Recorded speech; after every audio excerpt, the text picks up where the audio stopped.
Hi hello welcome to அன்னை இல்லம். இந்த பதிவில் நான் கடையில் வாங்கின ஒரு விளையாட்டு டாய்ஸ் பற்றி தான் இன்றைக்கு உங்களுக்கு சொல்ல போகிறேன். இது பார்க்குறதுக்கு வடிவாக இருக்கும் ஒரு பேர்ட்ஸ் மாதிரி.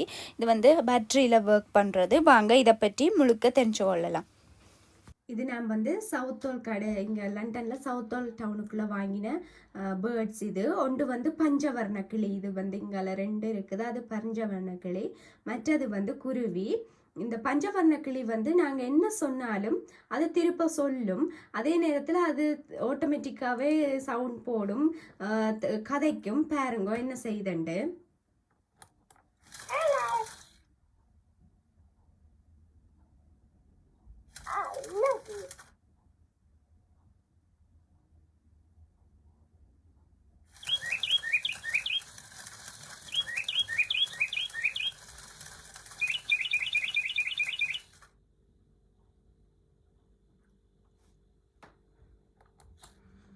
இப்போ பாருங்க, நான் ஒன்று சொல்கிறேன், அது திருப்பி அது சொல்லும். பாருங்க. ஹாய் ஹலோ வெல்கம் டு அன்னை இல்லம்.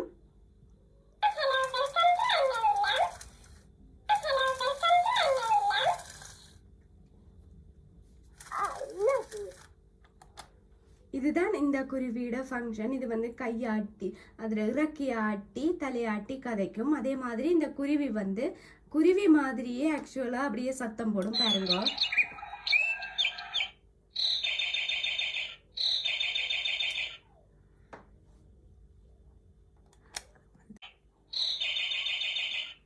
இந்த குருவி ஆட்டோமேட்டிக்கா சத்தம் போடும். அதே நேரத்தில் அதில் சொண்டெல்லாம் அசைச்சு இறக்கையெல்லாம் அசைக்கும். ஆனால் நான் இது வாங்கி ஒரு 2-3 மாதம் ஆகுது. ஒருக்கா கீழே விழுந்துட்டுது. அதால் அதில் வயர் புரோக்கன் ஆயிட்டு. அதால் அந்த குருவியோட சத்தம் மட்டும், குருவி அசைகிற மட்டும் வயர் இல்லாமல் போயிட்டு, மற்றும்படி அது அந்த குருவியோட சத்தத்தை மட்டும் அது போடும்.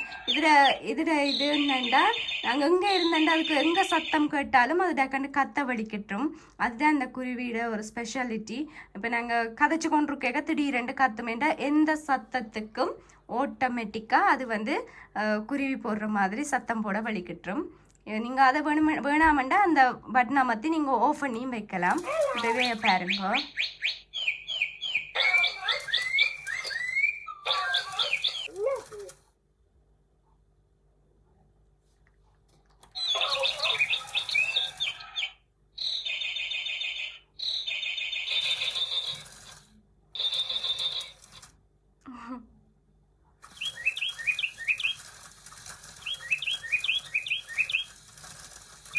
இது பார்க்கவே இவ்வளோ வடிவாக இருக்குன்னு உங்களுக்கே தெரியும். நீங்களும் இதை இங்கே உள்ள கடையில் வாங்கலாம்.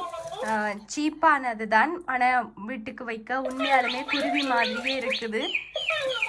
உங்களுக்கு எல்லாருக்கும் இது பிடிச்சிருக்குமென்ட்டு நம்புகிறேன். தேங்க்யூ.